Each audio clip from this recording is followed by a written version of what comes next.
It's a common observation that some are after the looks, no? Guwapo, guwapa. Some are after for the riches, so dato siya, and so on. But these things are not the ones necessary to have a lasting marriage. So what is then the key to a successful and lasting marriage? Of course, it's the Lord.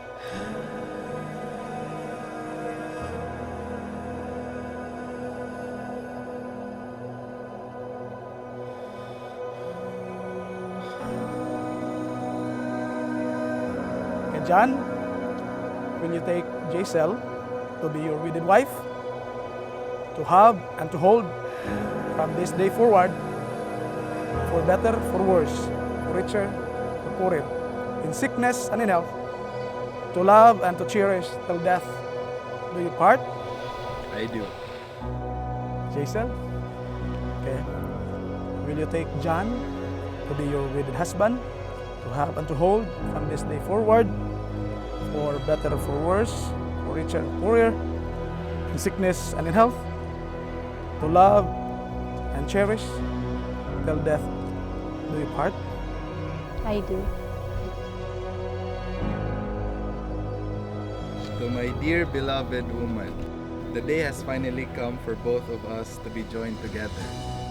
We've waited and prepared for this, celebrating our union to this wonderful island. I thank God that He destined a woman like you, full of courage, love, and compassion.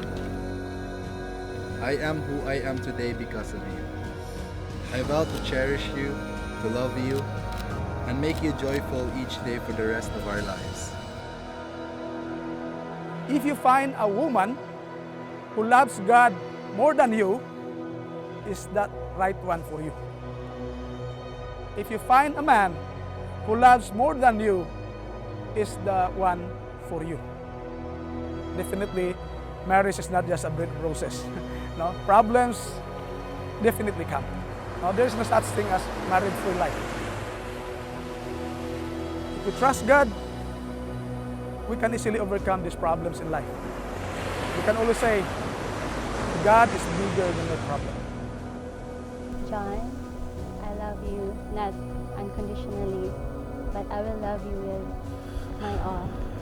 Like, I will bring you closer to God because He is the one who loves us unconditionally. I vow to submit to your decisions and honor you as the leader and head of our family. I will travel with you. Everywhere you go, I will go. You know that I always lose something, and you are the only possession that I cannot afford to lose.